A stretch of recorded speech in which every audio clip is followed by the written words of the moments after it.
But he whose courage for no peril fails, well armed and better hearted, scorns his power, like a tall ship when spent are all her sails, which still resist the rage of storm and shower, whose mighty ribs fast bound with bands and nails withstand fierce Neptune's wrath for many an hour, and yields not up her bruised keel to winds, in whose stern blast no ruth nor grace she finds. Argantes, such thy present danger was, when Satan stirred to aid thee at thy need. In human shape he forged an airy mass, and made the shade a body seem indeed. Well might the spirit for Clorinda pass, like her it was in armour and in weed, in stature, beauty, countenance, and face, in looks, in speech, in gesture, and in pace. And for the spirit should seem the same indeed, from where she was, whose show and shape it had, toward the wall it rode with feigned speed, where stood the people all dismayed and sad, to see their knight of help have so great need, and yet the law of arms all help forbade. There in a turret sat a soldier stout, to watch, and at a loophole peeped out. The spirit spake to him, called Oradine, the noblest archer then that handled bow. O Oradine, quoth she, who straight his line canst shoot, and hit each mark set high or low, if yonder knight, alas, be slain in fine, as likest is, great ruth it were you know, and greater shame, if his victorious foe should with his spoils triumphant homeward go. Now prove thy skill, thine arrow's sharp head dip in yonder thievish Frenchman's guilty blood. I promise thee thy sovereign shall not slip to give thee large rewards for such a good. Thus said the spirit.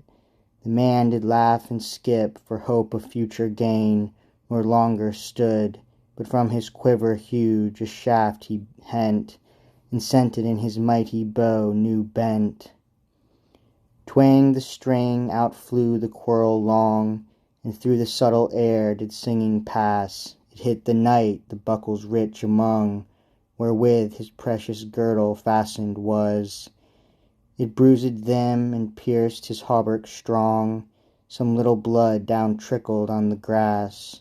Light was the wound, the angel by unseen, the sharp head blunted of the weapon keen. Raymond drew forth the shaft as much behoved, and with the steel his blood outstreaming came.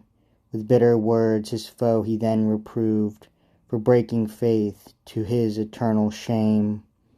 Godfrey, whose careful eyes from his beloved were never turned, saw and marked the same, and when he viewed the wounded county bleed, he sighed and feared more perchance than need.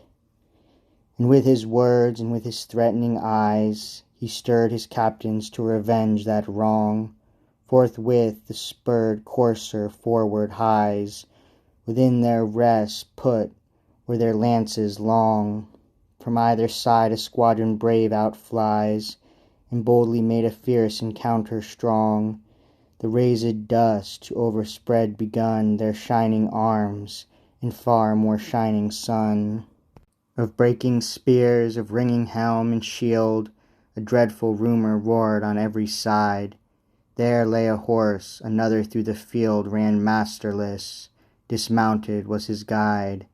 Here one lay dead, there did another yield. Some sighed, some sobbed, some prayed, and some cried. Fierce was the fight, and longer still it lasted. Fiercer and fewer, still themselves they wasted. Argantes nimbly leapt amid the throng, and from a soldier wrung an iron mace, and breaking through the ranks in ranges long, therewith he passage made himself and place. Raymond he sought, the thickest press among, to take revenge for late received disgrace. A greedy wolf he seemed, and would assuage with Raymond's blood his hunger and his rage. The way he found not easy as he would, but fierce encounters put him off to pain. He met Ormano and Rogero bold, and Balnavile, Guy, and the Gerards twain. Yet nothing might his rage and haste withhold. These worthies strove to stop him, but in vain. With these strong lets increased still his ire, like rivers stopped or closely smouldered fire. He slew Ormano and wounded Guy, and laid Rogero low among the people slain. On every side new troops the man invade, yet all their blows were waste, their onsets vain.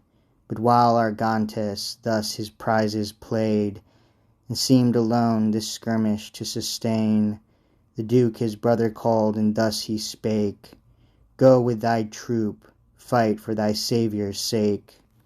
There enter in where hottest is the fight, thy force against the left wing strongly bend.